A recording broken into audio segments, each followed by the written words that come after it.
Okay, so this one is wondering what the hell is wrong with the people in California. Now, we just had the elections, and they elected a lot of who I believe to be competent people to office.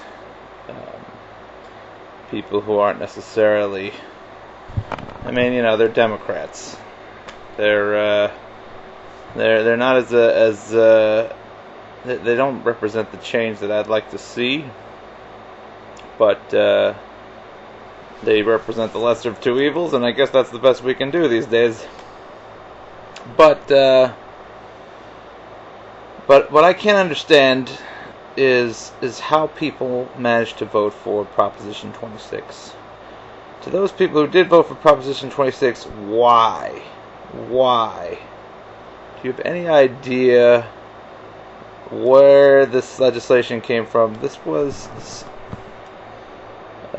written up and supported by oil companies and cigarette company, a cigarette company.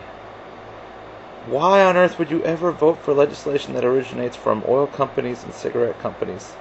These people are our enemies. Especially after what happened in the Gulf. I can't believe that anyone would consider voting for legislation that penalizes oil companies for extracting our resources. These are our resources. This is our oil, and we can't tax them. I can't see any reason to vote for this.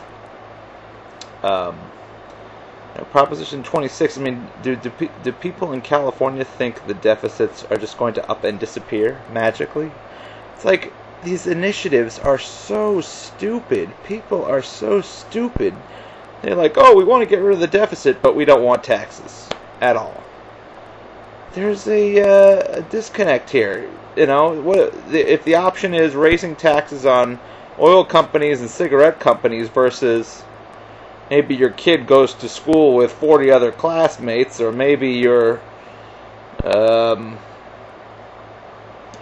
government pension gets cut, or maybe your kids have to take on more of the burden for their to pay for their own college, or maybe it's harder to get a community college class because there's less being offered, or maybe the environmental protections are repealed because there's not enough money in the budget to safeguard them. Would you rather have that, or would you rather have them tax oil companies and cigarette companies? This seems like a very easy decision. This is a prime way we can start recouping the deficit. And, you approve legislation, for those people who did in California, you approve legislation that prevents us from being able to tax these people. They're not going anywhere. We're not going to scare the oil companies out of California. We have oil. They want the oil. In fact, it's hugely valuable to them.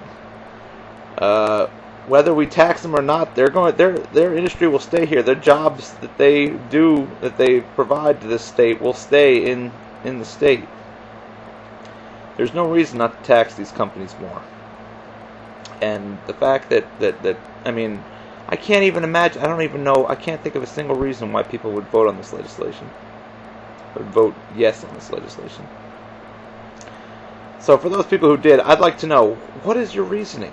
Why on earth did you see a commercial and not bother to even take a look at where the funding for the commercial comes from?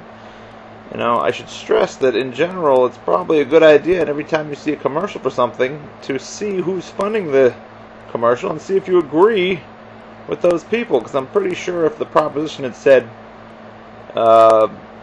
do you want to help oil companies and tobacco companies maintain their high profits and continue to make it difficult for California legislators to solve the budget crisis, most people would have said, no, we don't want that. But instead, they might see some silly commercial with silly little actors paid to represent a lie, and they buy the lie, and to me that's just inexcusable. Do some homework. Don't be retarded. And I don't mean that in I mean that in the whimsical sense. You know, this is inexcusable. It doesn't take much to see that certain legislation is originating from questionable sources. And once you're aware of that, there's just no reason, no logical reason whatsoever to vote it in.